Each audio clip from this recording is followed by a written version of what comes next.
हादोर नाङैनो रायजो नाङैनो हार घर तिरंगा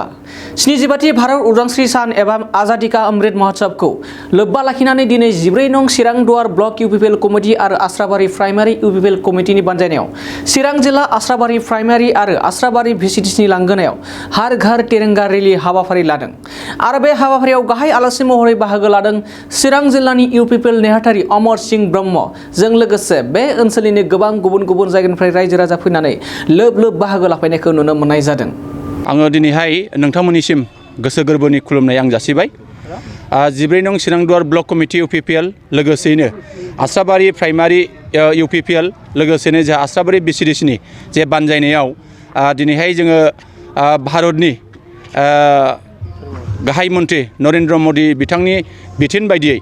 दिनै सारा भारत नाङैनो सारा आसाम नाङैनो सारा BTR नाङैनो दिनै जोङो 75 बोसोर जे भारतनि उदांस्रि बे सानजों लोब्बा लाखिनानै जे मा होनो अमृत महोत्सव जे हाबाफारि बे हाबाफारिखौ जोङो नैबे जोंनि चिरां जिल्लानि सिङाव थानाय नैबे आस्राबारि VCTआव आस्राबारि VCTनि मावख'आव जोङो बेखौ जे जोङो लादों। दा बे हाबाफारि बायदियै जोंहा दहाय जोंनि नैबे हाबाफारिखौ बेखेवनानै होदों थामहिनबा फ्लेग अफ खालामनानै होदों जोंनि चिरां जिल्ला UPPLनि जा मानाव गेदेर गाहाय नेहाथारि बिदा गेदेर अमर सिंह ब्रह्म बिथाङा जोंनो बे हाबाफारिखौ बेखेवनानै होबाय आरो जोङो बे बेखेवनाय हाबाफारिजोंनो जोङो सोमोन्दो लाखिनानै बा दिनैनि बे हाबाफारिनि गेजेरजों जों सोमोन्दो लाखिनानै जोंनि बे 14 नं चिरां दुवार समस्तिनि सिङावहाय गासै जोंहा 10 प्राइमारिफोर दङ। बे 10 प्राइमारिफ्राबो दिनैनि बे जे हाबाफारि बे हाबाफारिखौ लादों आरो जों आसा खालामो जोंनि नैबे हाबाफारिनि गेजेरजों जे न'खर जे फिरफिला गायनायनि जे फोसावदिंनाय बे हाबाफारिया निस्सय दिनै सारा भारत नाङैनो सारा आसाम नाङैनो सारा BTR नाङैनो बियो दिनै जागासिनो दङ। जोङो रायजो राजाफोरखौ बेखौल' खावलायगोन जे फैगौ 13 थारिखनिफ्राय लानानै 15 थारिखसिम जाहाथे जोंनि साफ्रोमबो जोंनि नोगोरारिफ्रा रायजो राजाफ्रा गावनि न'आव जाहाथे फिरफिलाखौ गायनानै लायो। जे जोंहा बाहाय मोननै रोखोमनि जोंहा फिरफिलाखौ गायनो हायो। मोनसेया जाबाय जोङो न'आवनो खानानै दोननाय आरो मोनसेया 13 थारिखआव फुंनिफ्राय जोङो मोनाबिलिसिम जों बेखौ जोङो फिरफिलाखौ उरायहोनो हायो आरो मोनानाय लोगो लोगोनो बे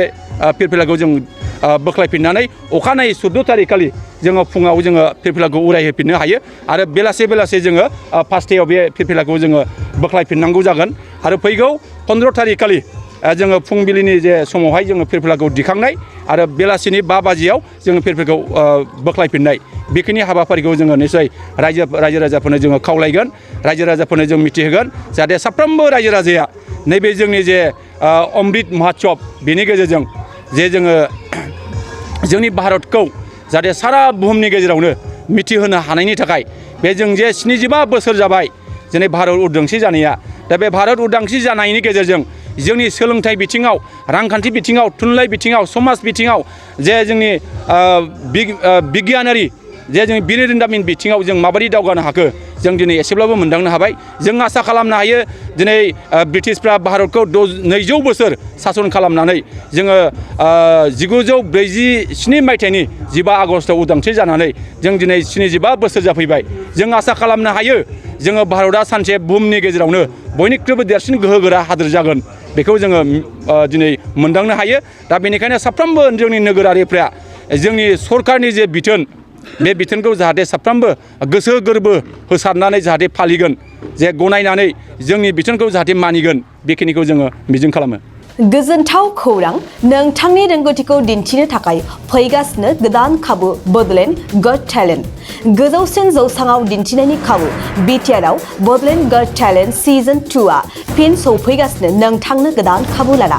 जाय जौसाङाव नोंथाङा गावनि गुनगोनां रोंगौथिखौ दिन्थिनो हागोन। जानो गोनां बडलेण्ड गट टेलेन्ट सिजन 2निनो अडिशननि अक्ट'खौबो थि खालामनानै होखानाय जाबाय। फारि बायदियै फैगौ 25 जुलाइ दाननिफ्राय लानानै 2 आगस्त खालारसिम मख'नाय जायगाफोराव लानाय जागोन। मख'जाथावदि अडिशन रेजिस्ट्रेशननि खालामनो थाखाय 8399890945